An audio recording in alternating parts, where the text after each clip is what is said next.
Welcome to Clickly. Clickly is a link shortener and link analytics tracker made by Business Compass LLC. We'll start by going to the dashboard. On the dashboard, you can get some simple analytics covering the links you've made.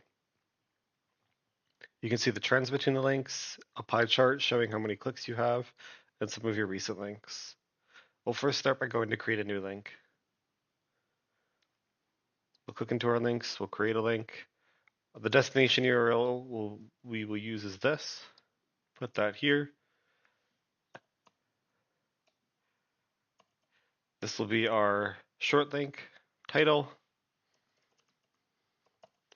and we can add a description. You also have the option to link it to a campaign if you want, but we won't do that right now. Now that we've created the link, you'll see it's here in this link section. You can copy it. We can create a QR code, copy directly. You can download the QR code. And then we can also go to the analytics. The analytics will show you any information based on what was happening on the clicks. You can see how many clicks, the unique clicks, clicks over time, devices, countries, traffic sources, top referrers. We're going to go into the campaigns now. The campaigns you can use to manage multiple links under it if you want. So we're going to go ahead and create a new campaign.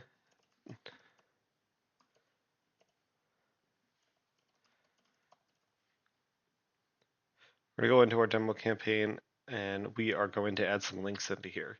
So we're going to add our demo link and then also let's add this Amazon test. We now see we have 2 total links.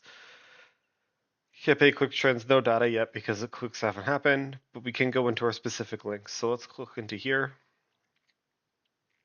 We can see we had 1 click, 1 unique click.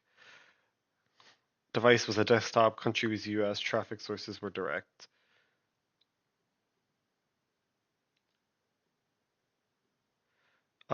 We have an analytics tab, so you can view the analytics of things directly. Then we also have the ability to create teams. In your team, you can create team management. So you can add members to a team so they can all see links and share links and do analytics with each other. You could switch to your personal, which then in your personal, you just have your link specific. So like here, I have this test Google link, which wasn't in the other team. And your dashboard analytics are based on your personal when you're in your personal tab. And if we switch back to the team, you can see that.